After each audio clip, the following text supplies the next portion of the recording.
मेरा नाम नीलम मौर्य है। मैं जयंतीलाल वैष्णव मार्ग मनपा माध्यमिक हिंदी शाला की टीचर हूँ। मैं आपको आज हिंदी की गोदान लेसन लेकर आई हूँ। ये लेसन जो है गोदान, गोदान का अर्थ ही होता है गो माने गाय और दान माने देना। ये जो लेसन है, ये जो पाठ है, इसको पढ़ने से पहले आज हम देखेंगे कि इस पाठ को लिखने वाले मुंशी प्रेमचंद के बारे में। ये पाठ एक विधा, ये जो विधा पाठ है उसकी विधा है उपन्यास। लेखक है मुंशी प्रेमचंद। पाठ का नाम है गोदान। मुंशी प्रेमचंद का जीवन एकदम गरीबी में बीता है। उनका जन्म 31 जुलाई 1880 वाराणसी लमही गांव में हुआ था। उनके पिता जो थे एक छोटे से क्लर्क थे। इन्हें 13 साल की उम्र से ही पढ़ने मतलब लिखने का बहुत शौक हो गया था। चूंकि उस समय भारत आजाद नहीं हुआ था और बहुत सारे राजाओं का शासन था, जिस कारण से उनकी भाषाओं में उर्दू और फारसी का बहुत सारे शब्दों का समावेश दिखाई देता है। जब मुंशी प्रेमचंद ने अपनी शिक्षा शुरू की, उस समय उर्दू और फारसी का जोर ज्यादा था, जिस कारण से उन्होंने अपनी शिक्षा उर्दू और फारसी भाषा में पूरी की। उनकी भाषा एकदम सरल और सीधा है। उनकी मृत्यु 8 अक्टूबर 1936 में हुई। जैसा कि हम सब जानते हैं कि मुंशी प्रेमचंद एक ऐसे लेखक हैं जिनकी लेखनी में एक जादू है। उन्होंने जो भी लेखन किया है गरीबी से उठकर किया है। गरीब में रहने वाले जो एकदम मध्य और निम्न वर्ग के लोग हैं, उनकी दशा को हमारे सामने प्रस्तुत किया है। उनके जितने भी उपन्यास है, उन सारे उपन्यासों में आप देखेंगे गरीब व्यक्ति की, वहां के जो किसान हैं, मध्य वर्ग के और निम्न वर्ग के जो नारी जाति हैं, उन पर होने वाले जो शोषण वर्ग है, उन सब पे तीखा व्यंग्य किया है। आज हम जो देखेंगे गोदान, इस पर भी हम ये पूरी चीजें चर्चा करेंगे। किस तरह एक किसान जो होता है निम्न वर्ग का, वो कर के नीचे, लगान के नीचे किस तरह दबता हुआ चला जाता है। स्वयं खेत का मालिक होते हुए भी किस तरह वो मजदूर बन जाता है। उनकी बहुत सारी कहानियों को हमने पढ़ा भी होगा, पहले भी सुना होगा। दो बैलों की आत्मकथा, कफन, निर्मला, ये सारी उनकी बहुत फेमस कहानियां और उपन्यास है। ये जो पाठ है, इस पाठ में समाज के भीतर होने वाले सारे किसानों के दर्द को बताया गया है, बयां किया गया है। गरीबी क्या होती है, गरीबी में झुलसते हुए व्यक्ति क्या कुछ कर बैठता है। एक छोटी सी उम्र की लड़की जिसने अभी दुनिया में कुछ भी ना देखा हो, पैसे की वजह से कितनी किल्लतों से वो जूझ रही हो, इन सब के बारे में इस कहानी में, इस उपन्यास में हम चर्चा करेंगे। सबसे पहले देखेंगे कि यहाँ पर कुछ कैरेक्टर्स हैं, उनके नाम बताती हूँ, चरित्र हैं, उनके नाम बताती हूँ। एक होरी है जो इस पूरे उपन्यास का मेन केंद्र बिंदु है। एक किसान है, बहुत गरीब किसान है। इसका एक बेटा है, गोबर है। आप इनके पूरे जो कलाकार होते हैं, जितने नाटक के पात्र होते हैं, वो सारे निम्न वर्ग के होने के कारण आपने पहले गांव में देखा होगा कि जो निम्न वर्ग के बच्चे होते हैं या निम्न वर्ग की जातियां होती हैं, उनके नाम भी कुछ इसी तरह होते हैं, जो एकदम तीक्ष्ण होते हैं, जिसे सुनने के बाद एक हंसी आती है। तो यहाँ पर उसकी दो बेटी है, सोना और रूपा, पत्नी धनिया है, उनका भाई हीरा है, उसकी पत्नी पुनिया है। हम जब लास्ट में देखेंगे तो कैरेक्टर के नाम दिए हैं और उनसे पूछा है हीरा का रिश्ता क्या है, वो हम बाद में देखेंगे। पहले हम पाठ की तरफ चलते हैं। सुबह सुबह हुआ है, दूसरे दिन प्रातः काल गोबर विदा होकर लखनऊ चला। गोबर, अभी मैंने आपको बताया, गोबर होरी का बेटा है। वो क्या कर रहा है, लखनऊ जा रहा है कमाने के लिए। होरी उसे गांव के बाहर तक पहुंचाने आया। गोबर के प्रति इतना प्रेम उसे कभी ना हुआ था। जब गोबर उसके चरणों पर झुका तो होरी रो पड़ा। मानो फिर उसे पुत्र के दर्शन ना होंगे। उसकी आत्मा में उल्लास था, गर्व था, संकल्प था। पुत्र से यह श्रद्धा और स्नेह पाकर वह तेजवान हो गया था। एक अंधकार सा विशाल हो गया था। कई दिन पहले उस पर जो अवसाद सा छाया गया था, एक अंधकार सा, जहां वह अपना मार्ग भूल जाता था, वहां अब उत्साह और प्रकाश था। माने जब पहले उसे गरीबी जो थी, दुख जो था, आज वो जब अपने बेटे को विदा करते हुए जा रहा है, तब उसे वो जो दर्द दुख था वो सब भूल गया है। अवसाद माने सुस्ती, थकावट, वो सब कुछ आज एक प्रकाश की तरह दिखाई दे रहा है। सब कुछ भूल गया है और अपने बेटे को विदा करके एक नई किरण की तरह उठकर आ रहा है। रूपा, होरी की बेटी, अपने ससुराल में खुश थी। जिस दशा में उसका बालपन बीता था, उसमें पैसा सबसे कीमती चीज थी। मन में कितनी साधे थी, जो मन में ही घुट घुट कर रह गई। घुट घुट कर माने दबी हुई। माने रूपा होरी की बेटी है, जिसका बहुत छोटे उम्र में एक अधेड़ उम्र के आदमी से शादी हो गई है। अब वो ससुराल में खुश है। क्यों खुश है? क्योंकि उसके मन में सिर्फ पैसे की लालसा थी। उसका दुख दर्द पैसे की वजह से बीत रहा था। जो पैसा उसे मिला ससुराल में जाने के बाद, एक अधेड़ उम्र के आदमी से शादी होने के बाद, उसके मन में जो भी इच्छाएं थी अब वो पूरी हो रही हैं। रूप वह अब उसे पूरा कर रही थी। राम सेवक अधेड़ होकर भी जवान हो गया था। रूपा के लिए वह पति था। उसके जवान, अधेड़ या बूढ़े होने से उसकी नारी भावना में कोई अंतर ना आ सकता था। उसकी वह भावना पति के रंग रूप या उम्र पर आश्रित न थी। उसकी बुनियाद इससे बहुत गहरी थी। श्वेत परंपराओं, श्वेत माने सफेद, श्वेत परंपराओं की तह में जो केवल किसी भूकंप से ही हिल सकती थी। उसका यौवन अपने में ही मस्त था। वह अपने लिए अपना बनाव सिंगार करती थी और आप ही खुश होती थी। राम सेवक के लिए उसका दूसरा रूप था। तब वह गृहिणी बन जाती थी, घर के कामकाज में लगी हुई। किसी तरह की अपूर्णता का भाव उसके मन में ना आता था। अनाज से भरे हुए बखार, बखार माने जहां पे अनाज को, ढेर सारे अनाज को रखा जाता है, और गांव से सिवान, सिवान माने हद, सीमा, सिवान तक फैले हुए खेत और द्वार पर ढेर ढोरों के कतारें, और किसी प्रकार की अपूर्णता को उसके अंदर ना आने देती। माने जो रूपा थी, रूपा की शादी मैंने जैसे अभी कहा आपको, एक अधेड़ माने रूपा 15 या 13 साल की, और उसका जो पति था वो 45 साल का था।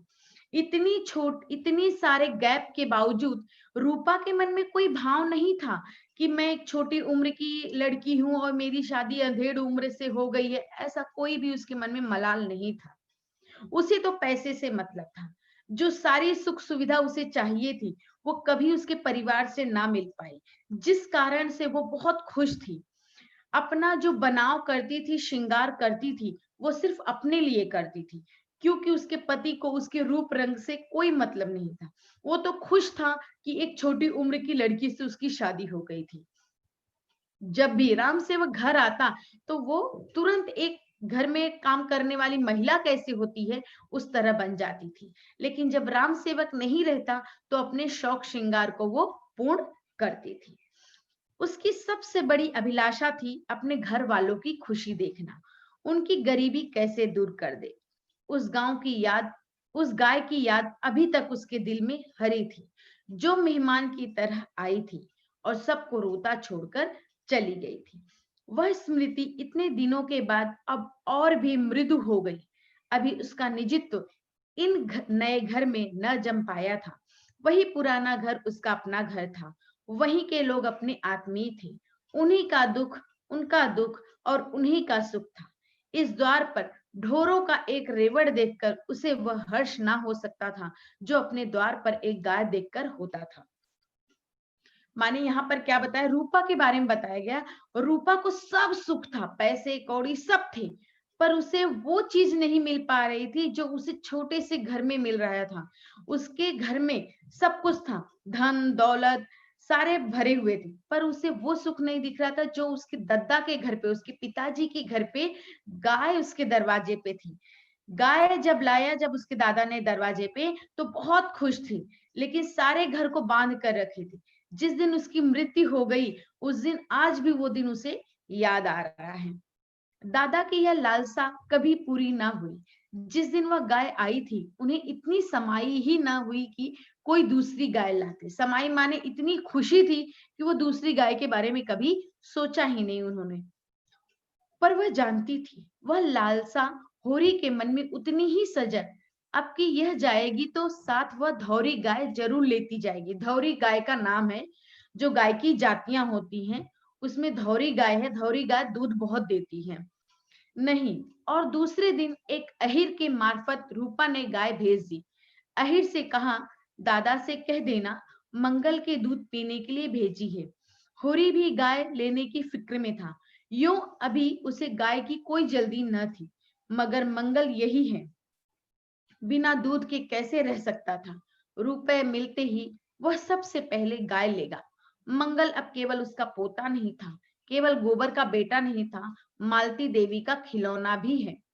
उसका लालन पालन उसे उसी तरह का होना चाहिए। अभी पूरी हम स्टोरी पढ़ लेंगे, उसमें मालती सिर्फ एक बार आया है, लेकिन होरी से पूछा गया है क्वेश्चन में कि होरी से मालती का रिश्ता क्या है। मालती होरी की बहू है। मगर मगर रुपए कहाँ से आए? संयोग से उसी दिन एक ठेकेदार ने सड़क के लिए गांव के ऊसर में कंकड़ की खुदाई शुरू की थी। होरी ने सुना तो चटपट वहां जा पहुंचा और 8 आने रोज पर खुदाई करने लगा। अगर यह काम 2 महीने में टिक गया तो गाय भर के रुपए मिल ही जाएंगे। दिन भर लू और धूप में काम करने के बाद वह घर आता तो बिल्कुल मरा हुआ माने एकदम थका हुआ, अवसाद का नाम नहीं था उसी।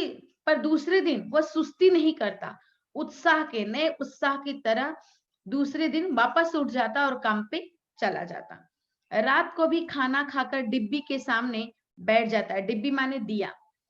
और सुतली काटता, सुतली माने रस्सी। कहीं 12-1 बजे सोने जाता। धनिया भी पगला जाती, उसे अपनी इतनी मेहनत करने से रोकने के बदले खुद उसके साथ सुतली काटती थी। गाय तो लेनी ही है, राम सेवक के रुपए भी अदा करने हैं। गोबर कह गया है, उसे बड़ी चिंता है। रात के 12 बज गए थे, दोनों बैठे सुतली काट रहे थे। धनिया ने कहा, तुम्हें नींद आती हो तो जाके सो रहो, भोरे फिर तो काम करना है। होरी ने आसमान की ओर देखा, और चला जाऊंगा, अभी तो 10 बजे होंगे। तू जा, सो रहे, मैं तो दोपहर को क्षण भर पौड़ लेती हूँ। पौड़ माने लेट लेना। मैं भी चबैना खाकर पेड़ के नीचे सो लेता हूँ। बड़ी लू लगती होगी। लू क्या लगेगी, अच्छी छां है। मैं डरती हूँ कहीं तुम बीमार ना पड़ जाओ। ये दोनों धनिया और होरी जो है वो आपस में बातें कर रहे हैं। चल, बीमार वह पड़ते हैं जिन्हें बीमार पड़ने की फुर्सत होती है। यहाँ तो यह धुन है कि अब की गोबर आए तो राम सेवक के आधे रुपए जमा रहे, कुछ वह भी लाएंगे। बस इस ऋण से गला छूट जाए तो दूसरी जिंदगी हो। गोबर की अब की बड़ी याद आती है, कितना सुशील हो गया है। चलती बेर पैरों पर गिर पड़ा। मंगल वहीं से आया तो कितना तैयार था, यहाँ आकर दुबला हो गया। वहां दूध मक्खन क्या नहीं पाता था, यहाँ रोटी मिल जाए वही है। माने होरी अपनी पत्नी से बात कर रहा है कि जब मंगल गोबर के साथ शहर में था, उस समय बहुत तंदुरुस्त था, लेकिन यहाँ पर कुछ ना होने के कारण मेरा बच्चा बहुत दुबला पतला होता जा रहा है। बहुत है। ठीक ठेकेदार से ही, यहाँ पर स्पेलिंग मिस्टेक है, ठीकदार लिखा है, ठेकेदार से रुपए मिले और गाय लाए। स्पेलिंग ठीक कर लेना। होरी बोला, गाय तो कभी आ गई होती, लेकिन तुम जब कहना मानो। अपनी खेती से संभले ना संभलती थी, पुनिया का भार भी अपने सिर ले लिया। अब पुनिया जो करेक्टर है, मैंने पहले ही कहा था, पुनिया जो करेक्टर है वो उसके भाई हीरा की पत्नी है। अभी हमें आगे पता चलेगा कि वो उसे क्यों संभाल रहा था, क्योंकि उसका भाई जो हीरा था उसने जब पहले होरी ने गाय लाया था, उस समय हीरा ने उसकी गाय को जहर देके मार दिया था। इस कारण से हीरा डर के मारा भाग गया था, क्योंकि कंप्लेन कर दिया था धनिया ने कि मेरी गाय को मारने वाला हीरा है। वो डर गया था, जिस कारण से हीरा शहर गांव छोड़ के भाग गया था। क्या करता, अपना धर्म भी तो कुछ है। हीरा ने नालायकी की तो उसके बाल बच्चों को संभालने वाला तो कोई तो चाहिए ही था। कौन था मेरे सिवा, बता। मैं ना मदद करता तो आज उनकी क्या गति होती। सोच, इतना सब करने पर भी तो मंगरू ने उस पर नालिश कर ही दी। नालिश माने होता है केस करना, मुकदमा करना। रुपए गाड़ कर रखेगी तो क्या नालिश ना होगी। नालिश माने अभी मैंने कहा मुकदमा करना। क्या बकती है, खेती से पेट चल जाए यही बहुत है, गाड़ कर कोई क्या रखेगा। हीरा तो जैसे संसार ही चला गया, संसार से ही चला गया हूं। अब यहाँ पर एक सेकेंड सर, कोई कुछ पूछना चाहता है। बेटा मैं लेक्चर क्लास खत्म कर दूं तो मैं पूछोगे तो मैं बताऊंगी, मार्क करके रख लो। जो प्रॉब्लम होगी मैं क्लास ये खत्म होने के बाद लेसन मैं आपको जरूर बताऊंगी, ठीक है बच्चा। मेरा मन तो कहता है कि वह आवेगा कभी ना कभी जरूर। दोनों सोए, होरी अंधेरे मुंह उठा तो देखता है कि हीरा सामने खड़ा है। बाल बढ़े हुए, कपड़े तार तार, मुंह सूखा हुआ, देह में रक्त और मांस का नाम नहीं, जैसे कद भी छोटा हो गया। दौड़कर होरी के कदमों में गिर पड़ा। ये पूरा हीरा का चित्र है, जो हीरा की स्थिति है। होरी ने उसे छाती से लगाकर कहा, तुम तो बिल्कुल घुल गए हीरा, कब आए। आज तुम्हारी बार बार याद आ रही थी। बीमार हो क्या। आज उसकी आंखों में वो हीरा ना था जिसने उसकी जिंदगी तल्ख तल्ख माने बर्बाद बेकार कर दी थी, बल्कि वह हीरा था जो माँ बाप का छोटा सा बालक था। बीच के ये 25-30 साल जैसे मिट गए। उनका कोई चिन्ह भी नहीं था। चिन्ह माने याद, उसका निशान। हीरा ने कुछ जवाब न दिया, खड़ा रो रहा था। होरी ने उसका हाथ पकड़कर गदगद कंठ से कहा, गदगद माने एकदम भाव विभोर होकर, क्यों रोते हो भैया, आदमी से भूल चूक होती है। कहाँ रहे इतने दिन। हीरा कातर स्वर में बोला, कहाँ, कातर माने तिनके तिरखे से, क्या बताऊं, कहाँ बताऊं दादा। बस यही समझ लो कि तुम्हारे दर्शन बदे थे। बच गया, हत्या हत्या सिर पर सवार थी। ऐसा लगता था कि वहां गऊ मेरे सामने खड़ी है। हर दम सोते जागते कभी आंखों में ओझल ना होती। मैं पागल हो गया और 5 साल पागल खाने में रहा। आज वहां से निकले 6 महीने हुए। मांगता खाता फिरता रहा। यहाँ आने की हिम्मत ना पड़ती थी। संसार को कौन मुंह दिखाऊंगा। कलेजा मजबूत करके चला आया। तुमने बाल बच्चों को, तुमसे जीते जी उरी ना होऊंगा दादा। मैं कोई गैर थोड़े हूं भैया। होरी प्रसन्न था। जीवन के सारे संकट, सारी निराशाएं मानो उसके चरणों पर लौट रही थी। कौन कहता है जीवन संग्राम में वह हारा था। यह उल्लास, यह गर्व, यह पुलक क्या हार के लक्षण है। इन्हीं हारों में उसकी विजय है। उसके टूटे फूटे अस्त्र उसकी विजय पताकाएं हैं। उसकी छाती फूल उठी, मुख पर तेज आ गया। हीरा की कृतज्ञता से उसके जीवन की सारी सफलता मूर्तिमान हो गई। उसके बखार 100-200 मन का अनाज भरा होता। उसकी हाड़ में 1000-500 गड़े होते, पर उससे यह स्वर का सुख क्या मिल सकता था। माने आज होरी को उसके भाई मिल जाने के कारण उसको सब कुछ मिल गया, ऐसा होरी को लगा। जिसके पास धन दौलत है वो भी इतना अमीर नहीं होगा जितना आज उसका भाई मिल जाने से होरी हो गया है। हीरा ने उसे सिर से पांव तक देखकर कहा, तुम भी तो बहुत दुबले हो गए दादा। होरी ने हंसकर कहा, तो क्या, यह मेरे मोटे होने के दिन है क्या। मोटे तो वह होते हैं जिन्हें ना ऋण का सोच होता, ऋण माने कर्ज, ना इज्जत का। इस जमाने में मोटा होना बेहियाई है। बेहियाई माने शर्म। 100 को दुबला करके तब एक मोटा होता है। ऐसे मोटेपन में क्या सुख। सुख तो जब है कि सभी मोटे हों। शोभा से भेंट हुई। शोभा होरी का दूसरा छोटा भाई है। उससे तो रात में ही भेंट हो गई। तुमने तो अपनों को भी पाला है, तो ये तो तुमसे बैर करता है। उसको भी पाला है, अपना मर्जाद बनाए रख बैठे हो। मर्जाद माने इज्जत। उसने तो खेती बाड़ी सब बेच बाच डाली। अब भगवान ही जाने उसका निबाह कैसे होगा। आज होरी खुदाई करने चला। देह भारी थी, रात की थकान दूर न हो पाई, पर उसके कदम तेज से और चाल में निर्दयता की अकड़ थी। निर्दयता माने होता है जिसको किसी की फिक्र ना हो, किसी प्रकार का दर्द ना हो। आज 10 बजे ही से ही लू चलने लगी और दोपहर होते होते तो आग बरस रही थी। होरी कंकड़ के झोवे उठा उठाकर खदान से सड़क पर लाता था और गाड़ी पर लाता था। जब दोपहर की छुट्टी हुई तो बेदम हो गया। ऐसी थकान उसे कभी ना हुई। उसके पांव तक ना उठते थे। देह भीतर से झुलसी सी जा रही थी। उसने न स्नान ही किया न चबैना। उसी थकान में अपनी अंगोछा बिछाकर एक पेड़ के नीचे सो रहा, मगर प्यास के मारे कंठ सूखा जाता था। खाली पेट पानी पीना ठीक ही नहीं। उसने प्यास को रोकने के लिए चेष्टा की, लेकिन प्रति क्षण भीतर ही दाह बढ़ती जाती थी। ना रह गया। एक मजदूर की बाल्टी भर रखी थी, चबेना कर रहा था। होरी ने उठकर एक लोटा पानी खींचकर पिया, फिर आकर लेट रहा। मगर आधा घंटे से उसे कै हो गई और चेहरे पर मुर्दनी सी छा गई। कै माने होता उल्टी होना, मुर्दनी माने बेहोशी आना। उस मजदूर ने कहा, कैसा जी है होरी भैया? होरी के सिर में चक्कर आ रहा था। बोला, कुछ नहीं, अच्छा।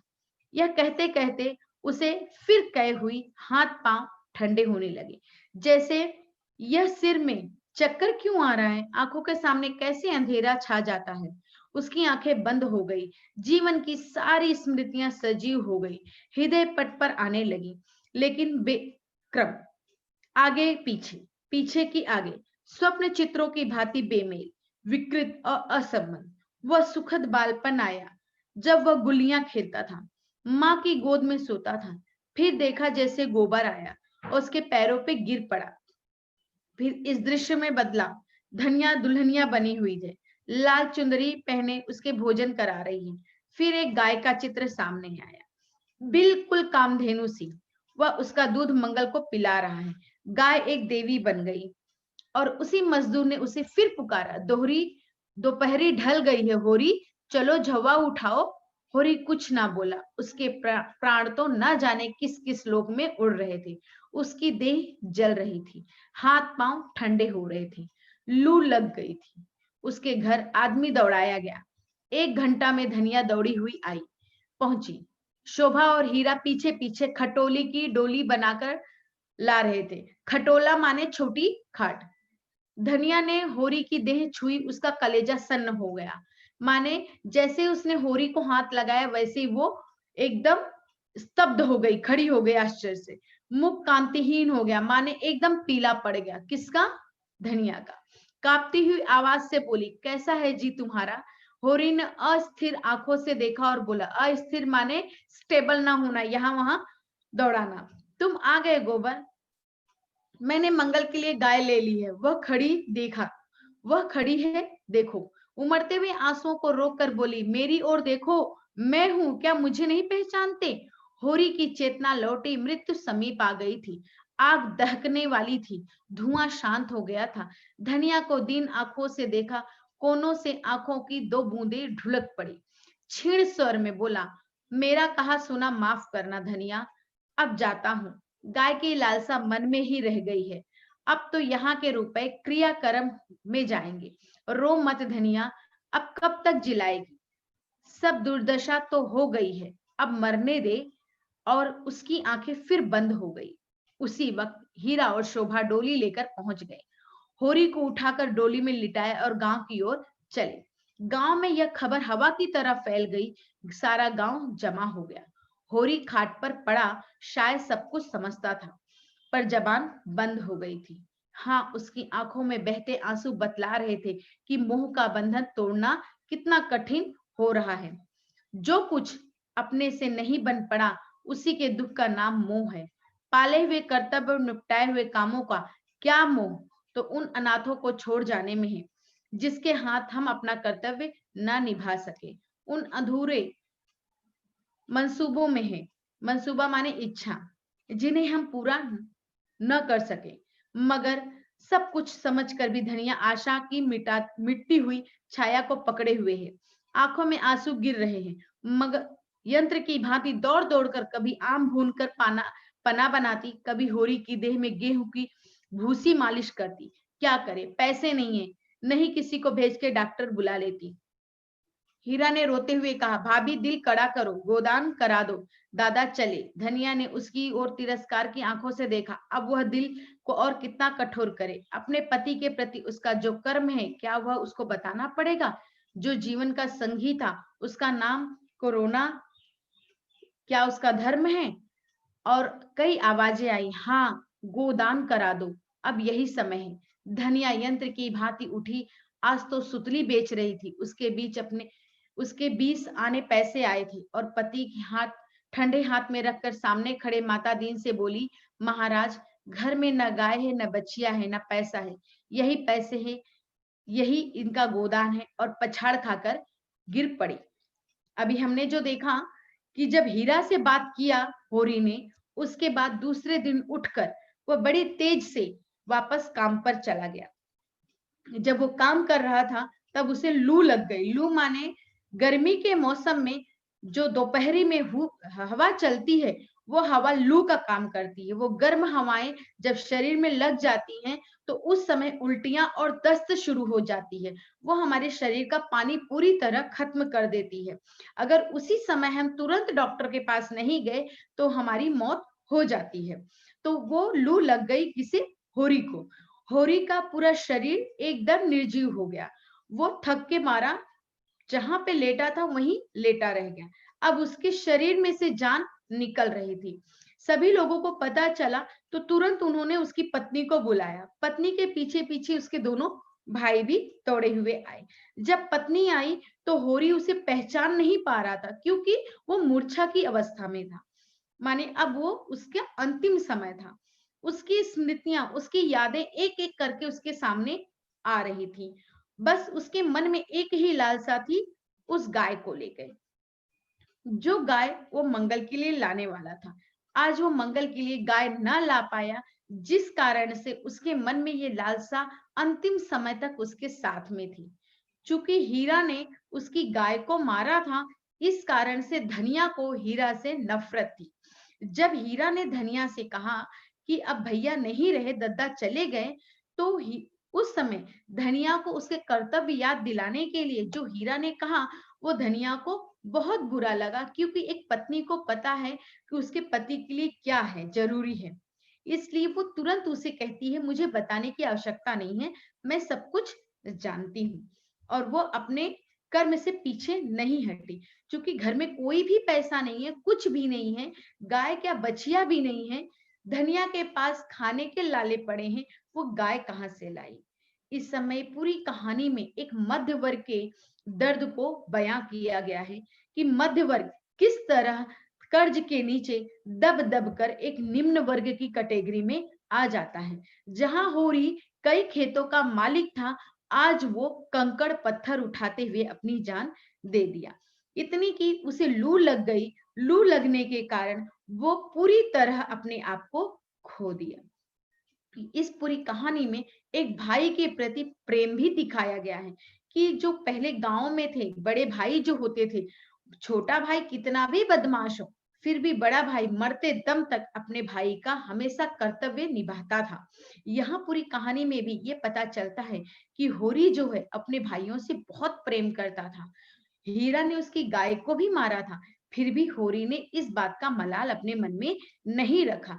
जब हीरा को उसने देखा तो सारी चीजें भूल गया और अपने भाई को पाकर जैसे सारे धन वो प्राप्त कर लिया हो, खुशी के मारा उसने पूरी अपने दर्द को भूल गया था।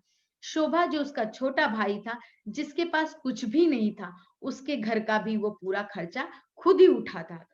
खुद गरीब होने के कारण अपने पास पैसा नहीं है, फिर भी अपने भाइयों का लालन पालन करता था। किसी भी तरह मजदूरी करता और उन मजदूरियों से जो पैसे मिलते, वो अपने बच्चों का भी, अपने परिवार का, अपने भाई के परिवार का, सबका अकेले पालन करता था। ये पूरी कहानी पढ़ने के बाद हमें ये ज्ञात होता है कि पहले जो वर्ग था, पहले जो समाज था, वहां पर भाइयों का, परिवार का एक अस्तित्व था। आज के समय की तरह नहीं, अपने अपने से मतलब रखते हैं, लेकिन पहले समाज में व्यक्ति अपने भाइयों का, अपने परिवार का सबसे पहले ख्याल रखते थे। ये पूरी कहानी गोदान। माता दीन जो है ये पंडित है, क्योंकि पहले मृत्यु होने के बाद पंडित को बुलाया जाता था। तो माता दीन को जब बुलाया गया तो धनिया से उसने कहा तुम अब होरी के लिए गोदान करा दो। लेकिन अब धनिया के पास तो पैसा है नहीं, इसलिए जो पैसा था वो होरी के हाथ में रखते हुए तुरंत बेहोश हो गई। ये पूरी कहानी थी, ये खत्म हो गई। कुछ शब्दों के अर्थ दिए गए हैं जो आपको सामने दिया गया है। इसमें से एक सौ मत है, ये बताती हूँ। ये होरी के रिश्ते हैं।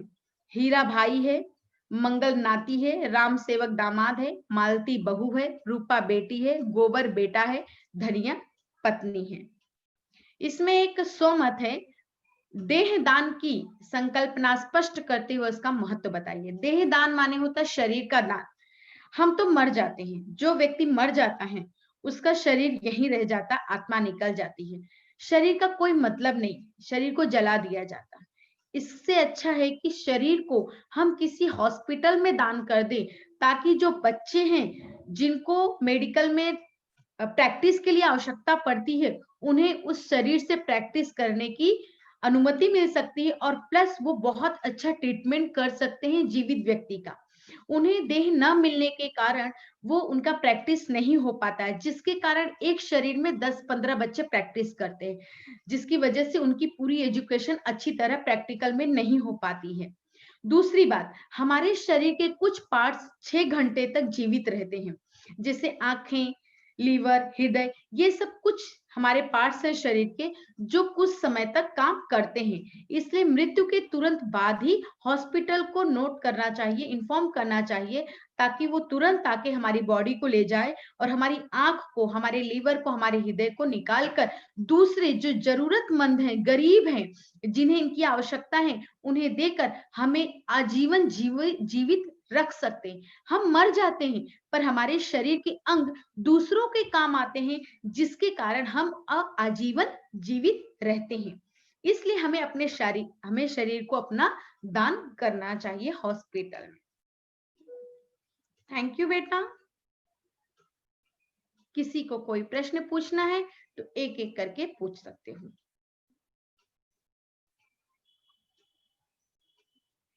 हाँ। Hello teacher. हाँ बेटा बोलो। Good morning. गुड मॉर्निंग बच्चा। टीचर ये गोदान, इसका क्या मतलब है? गोदान का अर्थ होता है बेटा गाय को दान करना। पहले हिंदू संस्कृति में ऐसी मतलब ये था, मत था कि व्यक्ति के मरने के बाद गाय दान की जाती थी पंडितों को। ठीक है टीचर। और किसको पूछना है बच्चा, पूछो।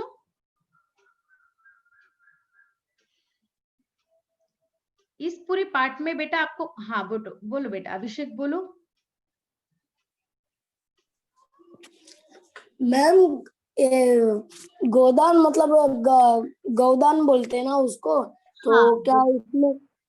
क्या उसमें गाय की बलि चढ़ाते? नहीं नहीं नहीं बेटा, हिंदू धर्म में गाय की बलि कभी नहीं दी जाती, पाप माना जाता है। दान किया जाता है, दूसरे को, पंडित को दिया जाता है। पंडित अपने घर ले जाके गाय को रखता है, उसका पालन करता है।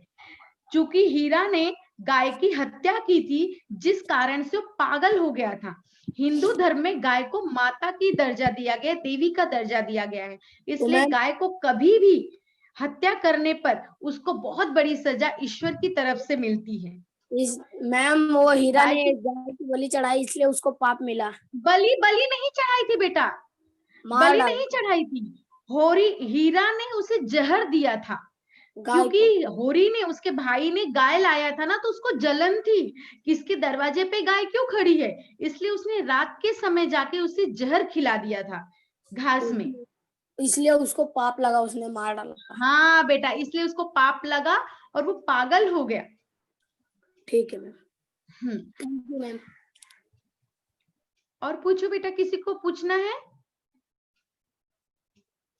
इस पूरे पाठ में बहुत सारे मुहावरे हैं, उन मुहावरों को आपको इकट्ठा करना है। क्वेश्चन भी दिया गया है आपको, जैसे कलेजा मुंह को आना, ठंडे पड़ जाना, ये आपके पूरे पाठ में दिए गए मुहावरे कुछ बने हुए हैं, तो वो मुहावरे आपको निकालना है। मैंने एक दो बता दिया आपको, कलेजा मुंह को आना, ठंडे पड़ जाना, निर्जीव हो जाना, पीला पड़ जाना, जी घबराना। ये हाँ हिमांशी बोलो बच्चा।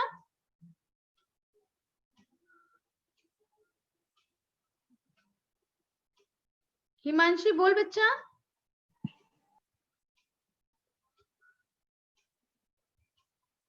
हिमांशी। टीचर हाँ बोल बेटा। टीचर पछाड़ खाकर गिरना, इसका क्या अर्थ है? पछाड़ खान का पीछे गिरना मतलब पीछे की तरफ होकर गिरना। कभी हम जब एकदम चक्कर आते तो हम पीछे की तरफ गिर जाते हैं ना, उसको पछाड़ खाना बोलते हैं।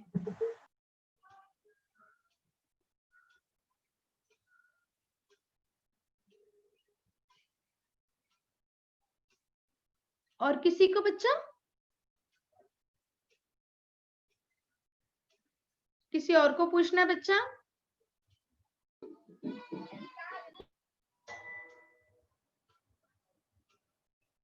नहीं डाउट है? पक्का नहीं डाउट है ना? ठीक है, आपकी किताब में ही देखिए क्वेश्चन नंबर 3 क, कहीं कोई इन सर्वनामों का उपयोग करके अर्थपूर्ण वाक्य तैयार करना है। माने कहीं शब्द जो होता है, कहीं,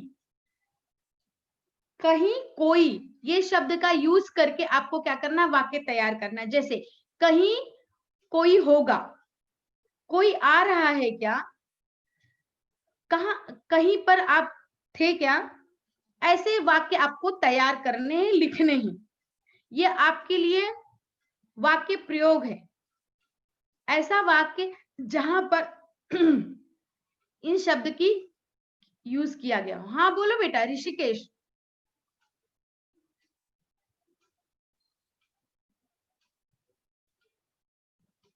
हाँ ऋषिकेश बोलो।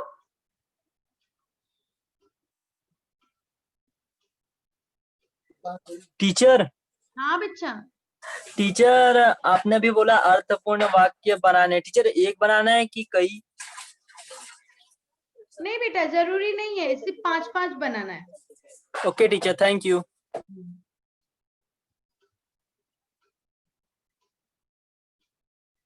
और कोई बच्चा?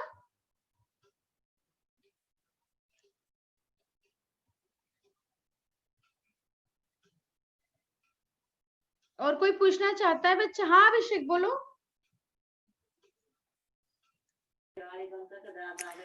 मैम एक उदाहरण बताओ ना। किस चीज का बेटा? ये जो आपने बोला एक पूर्ण वाक्य बनाना है। कहीं देखा। कोई खड़ा है क्या, कोई आ रहा है क्या? अच्छा कोई मतलब प्रश्न। हाँ, नहीं प्रश्न की जरूरत नहीं, आप कोई भी वाक्य बना सकते हो जिसमें कोई और कहीं शब्द का यूज हो। ठीक है मैम। ठीक है, आपके पेज नंबर 68 पे देखिए एक क्वेश्चन है, आदमी से भूल चूक होती है, इस पर अपने विचार लिखिए। लिखा है?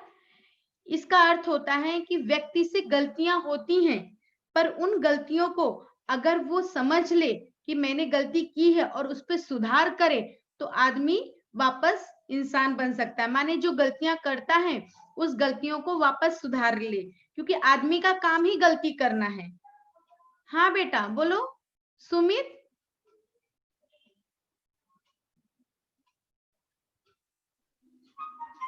बोलो सुमित। बखार मतलब क्या? हाँ सुमित बोलिए। टीचर बखार मतलब क्या होता है? जहां पे बेटा अनाज ढेर सारा रखा जाता है, गांव में आपने देखा होगा, जहां पे एक कोठरी बनी होती है जहां पे सिर्फ अनाज ही रखा जाता है।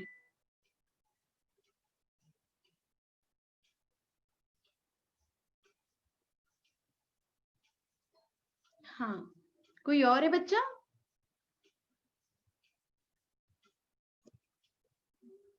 कोई और है?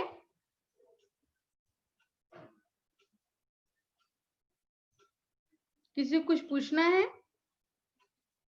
तो आज हमने गोदान के बारे में पढ़ा, प्रेमचंद के बारे में पढ़ा। प्रेमचंद कौन थे, गोदान में किस बारे में चर्चा की गई है, भाई भाई का प्रेम बताया, मध्य वर्ग के लोग किस तरह निम्न वर्ग के होते जा रहे हैं, मृत्यु होने के बाद भी व्यक्ति को उसकी गरीबी के कारण छोड़ा नहीं जाता बल्कि उसकी गरीबी का मजाक उड़ाया जाता है। आज इस समाज में आज भी इस स्थिति को हम देखेंगे गांव में कि ये जो वर्ग है आज भी तकलीफ ही झेल रहा है। मृत्यु होने के पश्चात भी जो पांडित्य दर्शन होते हैं, जो उच्च वर्ग के लोग होते हैं, वो आज भी उनके ऊपर दया नहीं दिखाते हैं। पूरे पाठ में हमने देखा कि निम्न वर्ग के जो शोषण वर्ग है, शोषित वर्ग, शोषण, ये दोनों के ऊपर आज भी पूरी तरह क्रिया चल रही है। गोदान, ये कहानी हमें मध्य वर्ग और निम्न वर्ग के दर्शन कराती है। यहाँ पर नारी धर्म के बारे में भी बताया गया था। तो आज हमने गोदान के बारे में पूरी तरह चर्चा की। हाँ मोहित बोलो।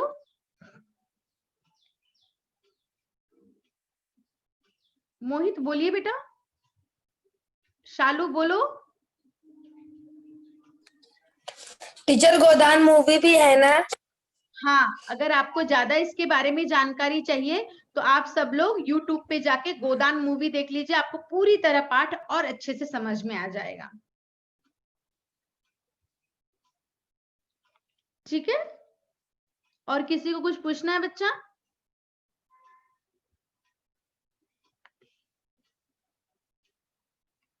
ठीक है सर।